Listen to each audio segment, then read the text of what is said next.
Salute Bharat. നമസ്കാരം. ഇന്ന് നമ്മുടെ ചാനലിലെ അതിഥിയായി എത്തുന്നത് മുതിർന്ന മാധ്യമപ്രവർത്തകൻ ശ്രീ ജോണാണ്. ജോൺ, ഇന്ന് നമുക്ക് ചോദിക്കാനുള്ള ഒരു മെയിനായിട്ടുള്ളൊരു ചോദ്യം, താങ്കൾ ഏറ്റവും അടുത്ത് നിന്ന് ഭരണസിരാ കേന്ദ്രത്തിന് അടുത്ത് നിന്ന് ഏറ്റവും അടുത്ത് നിന്ന് തങ്ങളുടെ മാധ്യമപ്രവർത്തനം തങ്ങളുടെ ജോലിയുടെ ഭാഗമായി അടുത്ത് നിൽക്കുന്ന, അല്ലെങ്കിൽ വളരെ നീണ്ട കാലം സെക്രട്ടേറിയറ്റിന് അടുത്ത് തന്നെ ഭരണസിരാ കേന്ദ്രത്തിൽ ഇതിന് തൊട്ടടുത്ത് തന്നെ ജോലി ചെയ്ത ഒരാളാണ്. അപ്പോൾ എൻ്റെ ചോദ്യം എന്ന് പറയുന്നത്, താങ്കൾ ഒരുപാട് ഗവൺമെൻറ് കണ്ടിട്ടുണ്ട്, ഒരുപാട് മുഖ്യമന്ത്രിമാർ, ഏതാണ്ട് ഒരു അഞ്ചോളം മുഖ്യമന്ത്രിമാരെ താങ്കൾ കണ്ടിട്ടുണ്ട്. ഈ കഴിഞ്ഞ 10 വർഷമായിട്ട് താങ്കൾ കണ്ട മുഖ്യമന്ത്രി, ബഹുമാനപ്പെട്ട ശ്രീ പിണറായി വിജയൻ എന്ന മുഖ്യമന്ത്രിയെക്കുറിച്ച് ഒരു ചെറിയ വിലയിരുത്തൽ ഒന്ന് പറയാമോ? പിണറായി വിജയൻ എന്ന മുഖ്യമന്ത്രിയേക്കാൾ ഉപരി അതെ ഇന്ന് ഞാനും നിങ്ങളുമൊക്കെ അനുഭവിക്കുന്ന ഏറ്റവും വലിയ പ്രശ്നങ്ങളിലൊന്ന് വൈദ്യുതി ക്ഷാമമാണ്. കേരളം ഒരു കാലഘട്ടത്തിൽ അഭിമുഖീകരിച്ച ഏറ്റവും വലിയ പ്രശ്നം വൈദ്യുതി ക്ഷാമമായിരുന്നു. ആ വൈദ്യുതി ക്ഷാമം പരിഹരിക്കുന്നതിന് കേരളം സമീപകാലത്ത് ഏറ്റവും കൂടുതൽ കടപ്പെട്ടിരിക്കുന്നത്, അല്ലെങ്കിൽ വൈദ്യുതി കറണ്ട് കട്ടെന്നുള്ള ആ പ്രതിഭാസത്തിൽ നിന്ന് കേരളത്തെ മോചിപ്പിക്കുന്നതിന് ഏറ്റവും കൂടുതൽ സഹായം ചെയ്ത ഒരു വൈദ്യുതി മന്ത്രി യഥാർത്ഥത്തിൽ പിണറായി വിജയനാണ് എന്ന് ഞാൻ പറയും. അദ്ദേഹത്തെ പോലെ മികച്ച ഒരു വൈദ്യുതി മന്ത്രി കേരളത്തിൽ സമീപകാലത്ത് ഉണ്ടായിരുന്നില്ല. അന്ന് അദ്ദേഹം നൽകിയ സംഭാവനകളാണ് വൈദ്യുതി ഉൽപാദന മേഖലയിൽ അദ്ദേഹം നൽകിയ സംഭാവനകളാണ് കേരളത്തിൽ ഇന്ന് കഴിഞ്ഞ ദിവസം തൊട്ട് വൈദ്യുതി കട്ട് വീണ്ടും വന്നെങ്കിലും ഇന്ന് തൊട്ട് ഇപ്പോൾ നമ്മൾ വലിയ പ്രശ്നമില്ലാതെ മുന്നോട്ട് പോകുന്നതിന് ഒരു കാരണക്കാരൻ പിണറായി വിജയനാണ് എന്ന് നിസ്സംശയം പറയാൻ കഴിയുന്ന ഒരാളാണ് ഞാൻ. രണ്ടാമത് എന്നോട് ചോദിച്ച ചോദ്യം മുഖ്യമന്ത്രി എന്ന നിലയിലാണ്. മുഖ്യമന്ത്രി എന്ന നിലയിൽ പിണറായി വിജയനെ ഞാൻ ആ നിലയിൽ കാണാതെ അദ്ദേഹത്തെ ഒരു ടീം ലീഡറായി കാണുന്നു. ആ ടീം ലീഡർ എന്ന നിലയിൽ അദ്ദേഹം മികച്ച ഒരു നേതാവാണ് എന്ന് ഞാൻ സമ്മതിക്കും, അല്ലെങ്കിൽ മികച്ച ഒരു മുഖ്യമന്ത്രിയാണ് സമ്മതിക്കും. പക്ഷെ ഒരു മുഖ്യമന്ത്രിക്ക് വേണ്ടുന്ന ഫ്ലെക്സിബിലിറ്റി അദ്ദേഹത്തിന് ഇല്ല. ആ ഫ്ലെക്സിബിലിറ്റി എന്ന് പറയുന്നത്, ജനങ്ങളാണ് തന്നെ ഈ സ്ഥാനം ഏൽപ്പിച്ചത്, അല്ലെങ്കിൽ ജനങ്ങൾക്ക് വേണ്ടിയാണ് ഞാൻ ഭരിക്കുന്നത് എന്നൊരു തോന്നൽ അദ്ദേഹത്തിന്റെ മനസ്സിലുണ്ടായില്ല. പലപ്പോഴും അദ്ദേഹം ഞാൻ എടുക്കുന്നതാണ് തീരുമാനം, അതിനെ ആർക്കും ചോദ്യം ചെയ്യാൻ പറ്റില്ല, ഒരു അമിതാധികാര അദ്ദേഹത്തിലേക്ക് കേന്ദ്രീകരിക്കപ്പെട്ടു എന്നൊരു തോന്നൽ ജനങ്ങൾക്കിടയിൽ ഉണ്ടായി. അത് രാഷ്ട്രീയത്തിലാണെങ്കിലും അതല്ല ഭരണതലത്തിലാണെങ്കിലും അമിതാധികാരം കേന്ദ്രീകരിക്കപ്പെടുന്നത് അപകടകരമാണ്. അതിൻ്റെതായ പോരായ്മകൾ അദ്ദേഹത്തിനുണ്ട്. ഒരുപക്ഷെ പ്രായമായതുകൊണ്ടായിരിക്കാം. ഞാൻ പറയുന്നതിന് മറ്റൊരു വാക്കില്ല, എതിർത്തൊരു വാക്കില്ല. അതുണ്ടെങ്കിൽ അത് ആര് പറഞ്ഞിരുന്നാലും അത് അംഗീകരിക്കാനാവില്ല എന്നൊരു നിലപാട്, അല്ലെങ്കിൽ സമന്വയത്തിന്റെ പാത അദ്ദേഹത്തിന് ഉണ്ടായില്ല എന്നുള്ളതാണ് പ്രത്യേകിച്ച് കഴിഞ്ഞ 5 വർഷം അദ്ദേഹം നേരിട്ട ഏറ്റവും വലിയ പ്രശ്നം. പക്ഷേ അദ്ദേഹത്തിനൊരു തീരുമാനങ്ങൾ എടുത്ത് നടപ്പാക്കുന്നതിലുണ്ടായ കഴിവുകളെ ഞാൻ അംഗീകരിക്കുന്നു. മുടങ്ങിക്കിടന്ന ഇടമൺ വൈദ്യുത പദ്ധതി, ആ ലൈൻ വലിക്കുന്ന കാര്യത്തിൽ, ദേശീയപാത വികസനത്തിന്റെ കാര്യത്തിൽ, ഈ കാര്യങ്ങളിലൊക്കെ, അല്ലെങ്കിൽ നമ്മുടെ ഗ്യാസ് പൈപ്പ് ലൈനിന്റെ കാര്യത്തിൽ, ഈ കാര്യങ്ങളിലൊക്കെ ഭൂമി ഏറ്റെടുക്കലുമായി ബന്ധപ്പെട്ടൊക്കെ അദ്ദേഹം സ്ട്രോങ് ആയിട്ട് മുന്നോട്ട് പോവുകയും ആ പദ്ധതികളൊക്കെ പൂർത്തീകരിക്കുന്നതിന്, അതെല്ലാം ഫലപ്രാപ്തിയിൽ എത്തിക്കുന്നതിന് അദ്ദേഹത്തിന് കഴിയുകയും ചെയ്തിട്ടുണ്ട്. എങ്കിലും ഇതൊക്കെ ചെയ്യുമ്പോഴും ജനങ്ങളുമായി അദ്ദേഹത്തിന് ഒരു അകലമുണ്ടായി. ഒരു ഭരണാധികാരി ഒരിക്കലും ചെയ്യാൻ പാടില്ലാത്ത വിധത്തിലുണ്ടായ ഒരു അകലം പിണറായി വിജയനും ഉണ്ടായി. ആ അകലം ഒരുപക്ഷെ ഐ ആം ദ സ്റ്റേറ്റ് എന്നൊക്കെ പറയുന്നതിന്റെ ഒരു ചെറിയ രൂപം, ഞാനാണ് എല്ലാം എന്നൊരു തോന്നൽ അദ്ദേഹത്തിന് വന്നു. ആ തോന്നൽ ഒരുപക്ഷെ ഭരണത്തിലെ ഏറ്റവും വലിയ നെഗറ്റീവ് മാർക്കായി ഞാൻ കണക്കാക്കുന്നു. അതേസമയം ഒരു ടീം ലീഡർ എന്ന നിലയിൽ എല്ലാവരെയും ഒരു എതിർ ശബ്ദമില്ലാത്ത വിധത്തിൽ ഏകശില പോലെ എല്ലാവരും ഒന്നിപ്പിച്ച് കൊണ്ടുപോകുന്നതിന് ഒരു തീരുമാനമെടുത്താൽ മറ്റൊരാളിൽ ചലഞ്ച് ചെയ്യാത്ത വിധത്തിൽ കൊണ്ടുപോകാൻ കഴിഞ്ഞു എന്നത് അദ്ദേഹത്തിന്റെ നേട്ടമായിട്ടും ഞാൻ പറയും. അപ്പോൾ ജോണ് പറഞ്ഞു വെച്ച ഒരു കാര്യമുണ്ട്. അതായത് അദ്ദേഹം ഒരു ഭരണാധികാരിയായിരുന്നു, ഒരു ടീം ലീഡർ ആയിരുന്നു, ഒക്കെയാണ്. പക്ഷേ അദ്ദേഹത്തിന് ശേഷം ആര് ഇനി എന്ന ഒരു ചോദ്യത്തിന് മുന്നിൽ CPM ശരിക്കും ഒരു ഉത്തരമില്ലാതെ നിൽക്കുകയല്ലേ? ആ ഒരു പ്രശ്നമുണ്ട്. അതാര് പിണറായി വിജയൻ മുഖ്യമന്ത്രി സ്ഥാനത്ത് തുടരുമോ ഇല്ലയോ എന്നുള്ള കാര്യമൊക്കെ നമുക്ക് 4-ാം തീയതി വോട്ടെണ്ണൽ കഴിയുമ്പോൾ അറിയേണ്ടതാണ്. ഏത് കാലഘട്ടത്തിലാണെങ്കിലും നമുക്ക് പിന്മുറയിൽ നിന്നും ഒരാളെ വളർത്തിക്കൊണ്ടുവരേണ്ടത് ആവശ്യമാണ്. നമുക്കറിയാം, ഇന്ന് എം വി ഗോവിന്ദൻ മാസ്റ്ററുണ്ട്, എ വിജയരാഘവനുണ്ട്, അല്ലെങ്കിൽ നമ്മുടെ ടി പി രാമകൃഷ്ണനുണ്ട്, സജി ചെറിയാനുണ്ട്, അങ്ങനെ പല നേതാക്കളുണ്ട്. പക്ഷേ ഒരു വലിയൊരു ഗ്യാപ്പ് ആര് വരും എന്നതിനെ പറ്റി ഒരു കൺഫ്യൂഷൻ പിണറായിയുടെ കാലശേഷം. പണ്ട് നമുക്ക് പറയായിരുന്നു കോടിയേരി ബാലകൃഷ്ണൻ എന്നൊരു പേരുണ്ടായിരുന്നു, അല്ലെ വി എസ് അച്യുതാനന്ദ സമയം പിണറായി വിജയൻ എന്നൊരു പേര് നമുക്ക് പെട്ടെന്ന് പറയാൻ പറ്റുമായിരുന്നു. പക്ഷെ ഇന്നതല്ല സ്ഥിതി. ഈ രണ്ട് നേതാക്കൾ മൺമറഞ്ഞു. ആര്? വി എസ് അച്യുതാനന്ദനും ശ്രീ കോടിയേരി ബാലകൃഷ്ണനും. കോടിയേരിയുടെ വിടവാങ്ങൽ അല്ലെങ്കിൽ കോടിയേരിയുടെ നഷ്ടം യഥാർത്ഥത്തിൽ CPM-നെ ഏറ്റവും വലുതായിട്ട് ബാധിച്ചിട്ടുണ്ട്. അത് ആ ഭരണത്തിലാണെങ്കിലും തീരുമാനങ്ങൾ എടുക്കുന്നതിലാണെങ്കിലും സംഘടനാ തലത്തിലും അല്ലെ സംഘടനാ തലത്തിലും കോടിയേരിയുടെ അഭാവം കാണുന്നുണ്ട്. എല്ലാം അത് പ്രശ്നങ്ങൾ ഉണ്ടാക്കിയിട്ടുണ്ട്. യഥാർത്ഥത്തിൽ CPM സമീപകാലത്ത് നേരിട്ട ഏറ്റവും വലിയ പ്രശ്നങ്ങളിൽ ഒന്ന് എന്റെ അഭിപ്രായത്തിൽ പിണറായിയുടെ അപ്രതീക്ഷിതമായ വിയോഗമാണ്. ആ വിയോഗം പിണറായിയുടെ അല്ല കോടിയേരിയുടെ വിയോഗമാണ്. കോടിയേരിയുടെ വിയോഗം അതാണ് കോടിയേരിയുടെ വിയോഗം ഭരണത്തെയും പാർട്ടിയെയും വളരെയേറെ ബാധിച്ചു എന്നാണ് ഞാൻ പറയുന്നത്. തീർച്ചയായിട്ടും അതിൻ്റെതായ ബുദ്ധിമുട്ട് ആ പാർട്ടി ഇന്ന് നേരിടുന്നുണ്ട്. ഇപ്പൊ നമുക്ക് ചോദിക്കുമ്പോൾ പിണറായിക്ക് ശേഷം ആര് എന്നൊരു ചോദ്യം നമ്മുടെ മുന്നിലേക്ക് വരുമ്പോൾ ആരുടെ പേര് പറയും? നമുക്ക് അങ്ങനെ പറയാനായിട്ട് ആർക്കും അങ്ങനെ ഒരു കാര്യത്തെ പറ്റി ചിന്തിക്കാൻ പോലും കഴിയുന്നില്ല. കാര്യം അങ്ങനെ ചിന്തിച്ചു കഴിഞ്ഞാൽ അത് പിണറായിയുടെ അതൃപ്തിക്ക് കാരണമാകുമെന്നൊരു സംശയം ആളുകൾക്കുണ്ട്. അല്ല ജോണെ ഞാനൊന്ന് ഇടപെട്ടോട്ടെ. അതായത് ജോൺ ഈ പറയുന്നതിൽ തന്നെ ഉത്തരമുണ്ട്. അതിന്റെ കാരണക്കാരൻ തന്നെ പിണറായി അല്ലേ? തനിക്ക് ശേഷം ഒരാൾ വരുന്നത് പോലും വളർന്നു വരുന്നത് പോലും ഒരു നേതാവെന്ന രീതിയിൽ അദ്ദേഹം അനുവദിച്ചില്ല എന്നുള്ളതല്ലേ? എനിക്ക് ശേഷമുള്ളതല്ലോ ഒരു തന്നെ ചലഞ്ച് ചെയ്ത് ഒരാള് അല്ലെങ്കിൽ തനിക്ക് പിന്നാലെ ഒരാളില്ല.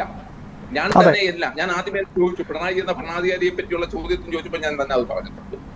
കാര്യം അദ്ദേഹത്തിന് വന്ന വീഴ്ചകളിലൊന്ന് ഒരു പുതുതലമുറയെ സജ്ജമാക്കി നിർത്തുന്നതിൽ കഴിയാതെ വന്നു.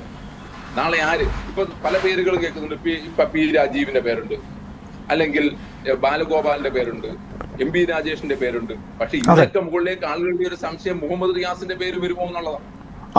രണ്ട് CPM അങ്ങനെ ഒരു എത്ര ബന്ധുവാണെങ്കിൽ പോലും സ്വന്തം മകനാണെങ്കിൽ പോലും അങ്ങനെ ഒരു പേര് ഉയർന്നു വരുന്ന പോലും സാഹചര്യമില്ലായിരുന്നു. തീർച്ചയായിട്ടും നമ്മള് തളിപ്പറമ്പിൽ എം പി ഗോവിന്ദൻ മാസ്റ്ററെ ഭാര്യ വന്നു. അവര് യോഗ്യയാണ്. അവർ പാർട്ടി പ്രവർത്തനം ഒക്കെ ഉണ്ട്. എന്തുകൊണ്ട് അത് വന്നു? പിണറായിക്ക് അത് എതിർക്കാൻ വയ്യാത്ത വന്ന പിണറായി ജോൺ പറഞ്ഞതിൽ ഒരു കാര്യം കൂടെ ഉണ്ട്. സ്വന്തം മരുമകനെ പാർട്ടി സെക്രട്ടേറിയറ്റിലേക്കും അല്ലെങ്കിൽ മന്ത്രിസഭയിലേക്കും കൊണ്ടുവന്നു. ഫ്രഷായിട്ട് തന്നെ അദ്ദേഹം ആദ്യം തെരഞ്ഞെടുക്കപ്പെട്ട ആളാ. മറ്റു പലരെയും വെട്ടിക്കൊണ്ടാണ് കൊണ്ടുവന്നത്. അങ്ങനെ കൊണ്ടുവന്നപ്പോൾ എനിക്ക് എന്റെ ഭാര്യയെ സ്ഥാനാർത്ഥിയാക്കുമ്പോൾ അതിനെ എതിർക്കാൻ പിണറായിക്കും കഴിയാതെ വരുന്നു. അവിടെയാണ് അഡ്ജസ്റ്റ്മെന്റ്. ആ ഒരു വിഷയം പാർട്ടിയെ അല്ലെങ്കിൽ പ്രസ്ഥാനത്തെ വളരെയേറെ ബാധിക്കുന്നു എന്നുള്ളതാണ് എന്റെ അഭിപ്രായം. പക്ഷേ CPM-നെ ഇപ്പൊ കോൺഗ്രസിനെ സംബന്ധിച്ച ജനാധിപത്യം അത് ഒരു പാർട്ടി എന്നതിനേക്കാൾ വേറെ ഒരു മോബാണ്. അത് ജനാധിപത്യ പാർട്ടി. അതിനകത്ത് ഭിന്നതയും വഴക്കും തമ്മിലടിയും അത് സർവ്വസാധാരണ. അത് ഉണ്ടായ മുതൽ ഇനി ഏത് കാലം വരെ ഉണ്ടോ അങ്ങ് വരെ ആ കോൺഗ്രസ് ഉണ്ട്. പക്ഷെ ഇതല്ല, ഒരു കേഡർ പാർട്ടിയാണ്. CPM ഇന്ന് ഒരു കേഡർ പാർട്ടിയാണ്. കേഡർ പാർട്ടിയെ സംബന്ധിച്ച് അതിന് ചില ചട്ടക്കൂടുകളുണ്ട്. അതിനനുസരിച്ചാണ് പോകേണ്ടത്. അതുകൊണ്ടാണ് അത് അതിനകത്തുള്ള എതിർപ്പുകളിലാണ് ഒരു സ്ഥാനാർത്ഥി തളിപ്പറമ്പിൽ ഒരു സ്ഥാനാർത്ഥി പ്രഖ്യാപനം നടക്കുകയോടുകൂടി കണ്ണൂർ ജില്ലയിൽ പാർട്ടിയുടെ കേന്ദ്രം എന്ന് പറയാവുന്ന അല്ലെങ്കിൽ പാർട്ടിയുടെ ക്യാപിറ്റൽ എന്ന് പറയാവുന്ന CPM-ന്റെ ക്യാപിറ്റൽ എന്ന് പറയാവുന്ന കണ്ണൂരിൽ പല എതിർപ്പുകളും എതിർസ്വരങ്ങളും ആദ്യമായിട്ട് ഉയർന്നത് ആ ഉയർന്നതോട് ഇരുന്ന് ഭരണം കൂടെ ലഭിക്കാതെ വന്നാൽ അത് വലിയൊരു പൊട്ടിത്തെറിയിലേക്ക് ചെല്ലും എന്നുള്ള കാര്യത്തിൽ യാതൊരു സംശയവുമില്ല. ഏതായാലും മുഖ്യമന്ത്രി ഇന്നും ഒരു സംഘടനാ നേതാവിന്റെ അദ്ദേഹത്തിന്റെ ആ ഒരു ചട്ട അല്ലെങ്കിൽ ആ ഒരു ഉടുപ്പ് ഇന്നും മാറ്റിയിട്ടില്ലായിരുന്നു. കഴിഞ്ഞ 10 വർഷവും അദ്ദേഹം തന്നെയായിരുന്നു സംഘടനാ നേതാവ്. പാർലമെന്ററി തലത്തിൽ CPM-ന്റെ മുഖ്യമന്ത്രിയും അദ്ദേഹം തന്നെയായിരുന്നു.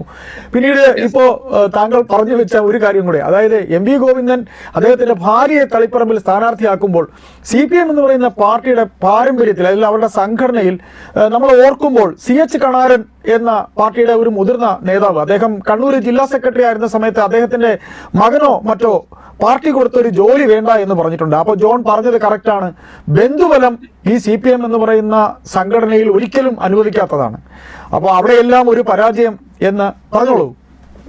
ഞാൻ പറഞ്ഞത് EMS എന്ന് പറഞ്ഞ മുഖ്യമന്ത്രിയെ കേരളം കണ്ടതാണ്. EMSന്റെ ഞാൻ പത്രപ്രവർത്തനം നടത്തുമ്പോൾ ഞാൻ കഴിഞ്ഞ ദിവസവും ഏതോ ഒരു സുഹൃത്തുമായി സംസാരിച്ചു. EMSന്റെ മകൾ ദേശാഭിമാനി ജോലി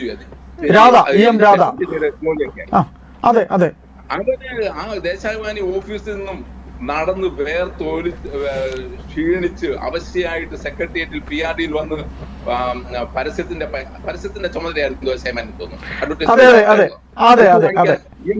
മകള് നടന്നു വരുന്നത് പറഞ്ഞാൽ തീർച്ചയായിട്ടും അവരതാണ് ശീലിച്ചത്. തീർച്ചയായിട്ടും വന്ന് ഉദ്യോഗസ്ഥർക്ക് മുന്നിൽ എന്ത് സ്നേഹത്തോടെ അല്ല.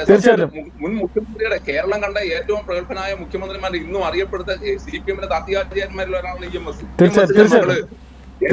ജോലി ചെയ്ത് ആ ചേച്ചി സെക്രട്ടറിയിലേക്ക് വേർത്തൊലിച്ച് ക്ഷീണിച്ച് വന്ന് എന്താ PRDയുടെ പരസ്യം ദേശാഭിമാനിയിലേക്കുള്ള ഫണ്ട് വാങ്ങിക്കാനാണ് വരുന്നത്.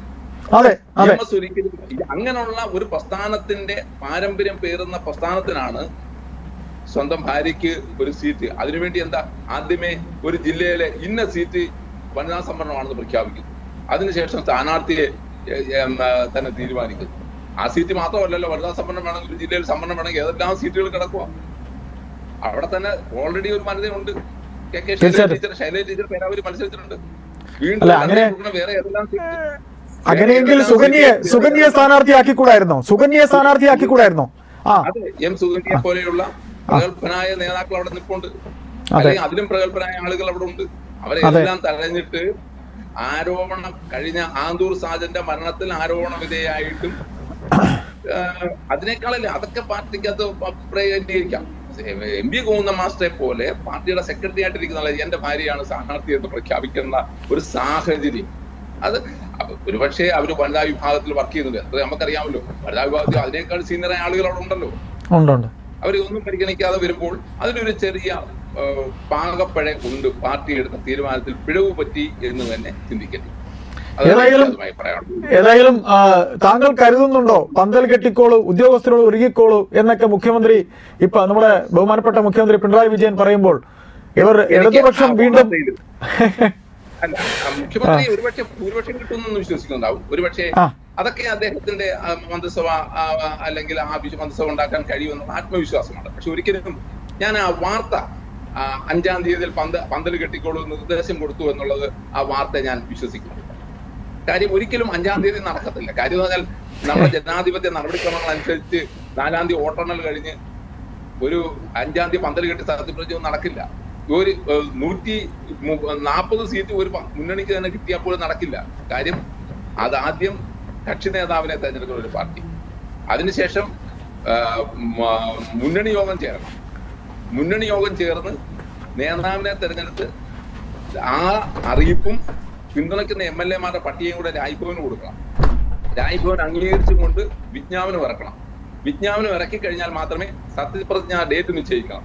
ഡേറ്റ് നിശ്ചയിച്ചിട്ട് ആ ദിവസമാണ് സത്യപ്രതിജ്ഞ. അത് ഒരിക്കലും 5-ാം തീയതി നടക്കത്തില്ല.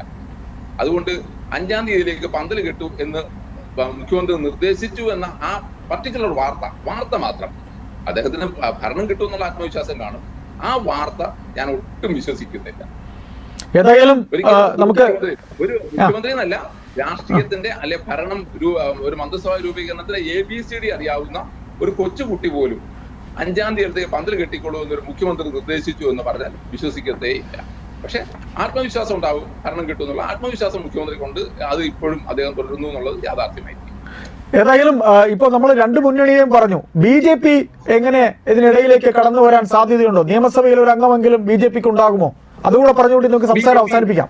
എല്ലാവരും പറയുന്നത് BJP അക്കൗണ്ട് തുറക്കുന്ന, ഞാനത് പറയുന്നില്ല.